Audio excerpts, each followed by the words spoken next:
Hi, my name is Greg. I'm an atheist. I post here as GKLR on YouTube. And this video here is going to be about Bible burning, Nazism and atheism, and one of my fans who's apparently alleging I'm a Nazi, which, you know, it's just ridiculous.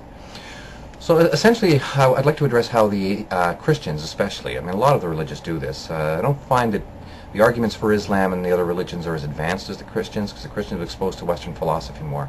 So the arguments for Christianity tend to be a little bit more advanced than what you'll find from the Muslims or the Jews or other people.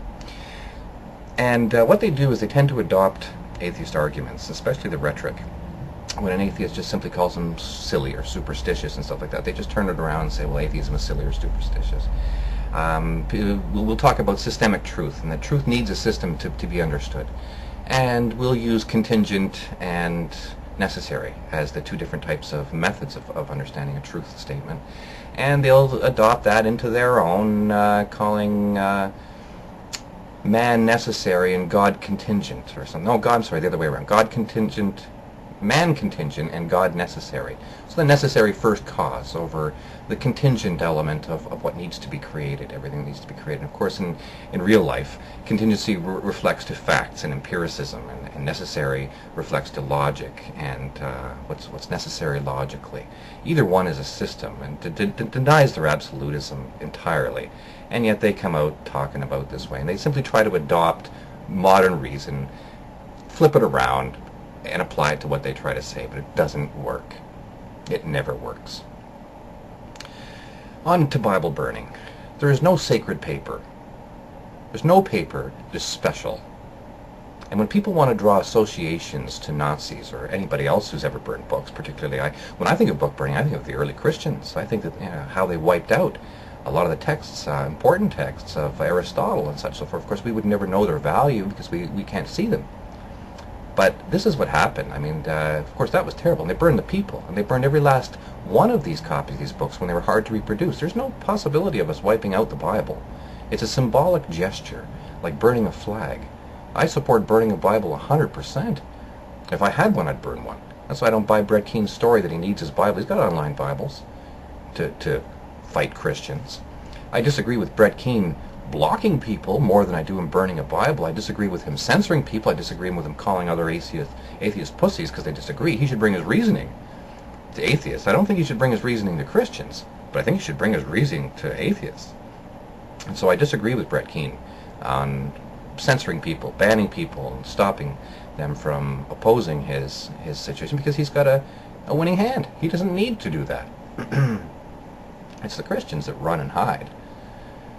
And so for the Christians that don't run and hide, that actually want to come out and debate, well, I've been called a Nazi, apparently, because I find I've got a sense of humor that he doesn't have. So apparently because I joke about Christians, I made a joke in a comment to one of my videos how Christians had been punished since the Tree of Knowledge for trying to seek out knowledge. Well, of course, I don't believe any such thing. The comments that when I reminded this person that I don't believe in God, he came back to me and told me, oh, you mean that I just simply trapped you? Okay. I mean, it's beyond bizarre that this individual really thinks so. More so. He seems to think that when I talked in my video about laughing at the people being mocked and ridiculed, well, they deserve to be ridiculed. It's ridiculous what they believe. It's not something where it's Nazi because you laugh at somebody because they're being ridiculous. You think that walking on water isn't ridiculous? You think that talking snakes and rising from the dead isn't zombie worship? What is zombie worship if you're not worshipping somebody who's risen from the dead? It is hilarious and stupid beyond belief. This is why I don't like to talk to Christians. This is why you get your Bibles burned. Is because you make such ridiculous assertions. Back to my fan here that likes to think that I'm a Nazi. Nazis were Christian. I am not a Nazi and I'm not a Christian. Hitler thought he wiped out atheism. If that isn't funny, I don't know what is. Anyways, there's a video circulating, and there's this argument circulating that the Jacobian, during the French Revolution, that the Jacobians went around with this cult of reason, slaughtering people. No, no such thing happened. That's strictly historical revisionism on their part. They can go look up and read all about the French Revolution whenever they have the time, but preying on people's ignorance like this is pretty disgusting. If you're preying on the ignorance of people by associating burning a book to a Nazi, you should be embarrassed. If you're running around saying that the class wars of the French Revolution had anything to do with atheism, you should be embarrassed. You obviously don't know a thing. And calling those that do ignorant is pretty hypocritical. It's pretty funny. You know, it's absolutely ludicrous to compare Brett Keane burning a Bible to a Nazi. It's even more ludicrous to go running around talking about the French Revolution, the Jacobians having the cult of reason going around killing believers. There was bloodshed.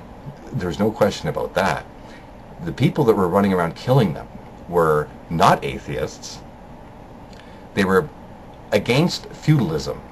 They were against the absolutism and the absolute power of the king. And they were going after people who were trying to protect the king. People who had received favors from the king. The king was beheaded in public square.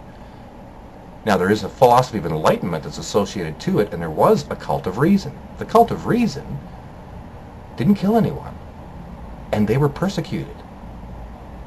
Guess who?